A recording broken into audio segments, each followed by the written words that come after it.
Hi, everybody. Welcome back to Mondays with Mike. I hope everybody is staying safe and dry and out of the snow. I think we're in for a little bit more of that, at least if you're in New York.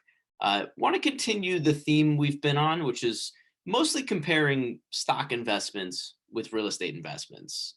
There are other things that we've talked about that you can invest in that's more liquid, but I think stocks are very relevant right now. In particular, even if you're not looking at financial news right now, you may have seen news about GameStop, right? And there's this big, I guess we'll call it revolution in retail trading these days, where you have a lot of people that are able to open free brokerage accounts. Robinhood comes to mind. That's been in the news a lot also in connection with the GameStop story. So it's become easier than ever to buy stocks and not just have to have them in an account, with an advisor or in an IRA. And I think that it's become sort of an obsession for some people. So I just want to compare uh, stock investments with real estate, and I want to look at leverage. That's something that is definitely relevant in light of what happened with GameStop and some other stocks the past couple of weeks. And I think in real estate, a lot of people take leverage for granted, right? Leverage is just the borrowing of money and using it to invest in something, right? So when people buy a house, I think a lot of times they don't think of it as an investment, or if they do, they're not thinking in terms of how that borrowed money helps and enhances their investment. Leverage is a beautiful thing. It's beautiful because you're paying a fixed sum for money that you're putting into an investment, and you get to keep 100% of the upside.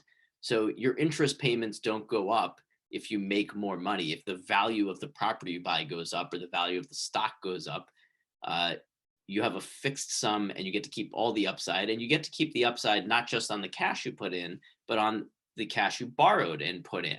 So that's what we mean when we're talking about leverage.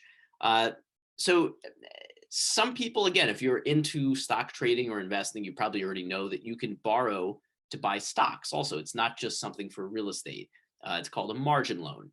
And so I want to compare those two things just at a very top level to give people an idea, because as beautiful a thing as leverage is, it can also be very dangerous, and maybe more so in stock trading, as we'll see as we go. So what are some of the differences? So let's talk about what we'll call loan to value ratio, right? So for a stock account, typically, and this can change depending on the broker, typically you can borrow up to 50% of the stock you're purchasing. All right. And then I believe the minimum right now is 25% has to be in cash compared to the value, as the value fluctuates over time. So that's a substantial amount, especially when you compare it to real estate. Real estate, let's just take like that 25% equity or cash, for example. That would be more typical of a commercial loan where you can borrow 70 or 75% of the property value. Um, for Certainly for a primary residence, you can borrow more than that, right? 80% has been the gold standard for quite a while, but you can borrow 90%. You can borrow 100% if you have a special program like a VA loan, for example. So a lot more room to borrow more money. And why is that? That's because real estate is a more secure asset that's being used as collateral. Just like GameStop stock can drop. I don't even remember some of the percentage drops that we saw last week or the week before, but it can go up and down in breathtaking speed. Real estate is more glacial in the pace, so the value of the collateral stays steady, and so you can borrow more heavily, we'll say, against it. All right, but that also enhances your returns if the value is going up, and if the value is going down, we'll talk about liquidity in another session, but uh, it's going to go down more slowly. It's also going to take longer to recover. So just a couple of things to think about. Term for a margin loan, I think it really varies depending on the brokerage agreement you have, the margin account agreement that you have. But there's a lot of discretion on the part of the broker, who's your lender, to pull that account or to increase how much margin, how much cash you need to have in there relative to what you own.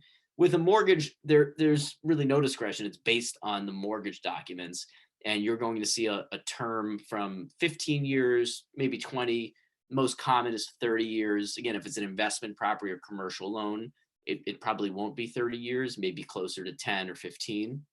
But stability, once again, you can rely on that loan being in place for a much longer period of time. And that's a good segue into the next difference. When we talk about variability, I already, I think, mentioned that with a margin loan, if you've ever heard of a margin call, it's basically a call from your broker saying, hey, the value of your stock went up a lot. You need to put more cash in to maintain that 25%, let's say, ratio of cash to the value of the stock. Or if it drops really quickly and they want to call your margin loan because they, they're afraid you're not going to be able to repay it, you're going to lose your shirt, using all these terms that everybody's heard of and used, but they get used a lot more often in stock trading when you have margin accounts. You don't really ever hear about that in real estate. There's no such thing as a margin call. What you can have is you can have a variable rate, but even that is not going to happen within seconds. Like a margin call can happen within seconds of market activity. I would say maybe a 5-year variable rate mortgage is probably the lowest. Maybe you could do 3 years, but even then it only resets 1 year at a time each year after you've had your fixed term. So it's a lot more stability there, a lot more predictability, and you can lock in that hopefully low rate that's fixed for a longer period of time. You have a longer period to see upside in your real estate investment. And again, this is because real estate is more predictable for the banks, right? They're looking at your investment the same way that you are, except they're looking to protect themselves and make sure that they get repaid those fixed sums. You're looking at it as, how do I minimize my fixed sum and hope that I have a home run on this, make a lot of money. Then rates. So there's a lot of variability with margin loans. You can Google these things. I mean, I think broker to broker, and depending on your sophistication and account size, just from looking at it this morning before hopping on here, you're looking at anywhere from like 4 to 8% that I just found by Googling it. Mortgages, it's going to be more uniform. Even for an investment property, it tends to be tied to the 10-year treasury, and there's a margin, or there's a spread that's built in on top of that. And the banks compete because it's easily discernible, we'll say, what the market rate is for a mortgage, even for an investment property. Margin rates, interest rates on a margin loan, it's not going to be as easy to find, and you'll have to do some digging. So all in all, where do I come out on this? I think everybody kind of knows that I favor real estate. It doesn't mean that you shouldn't have diversification and be in stocks. But if you're looking to enhance your investment returns using leverage, you have to be paying a lot of attention, and I would say have a lot more experience if you're going to do it with stocks. Most people, I would say just about all people, but not 100%, but maybe 95% of people that own homes that is an investment, whether you think of it that way or not, have leverage involved because they have a mortgage. So hopefully that got you to think a little bit differently about mortgages, and a little bit differently about your mix of investments, or how you want to mix up your investing.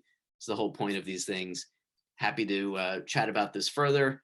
Gonna leave it there, probably a lot longer than I intended, and I hope everybody has a great week.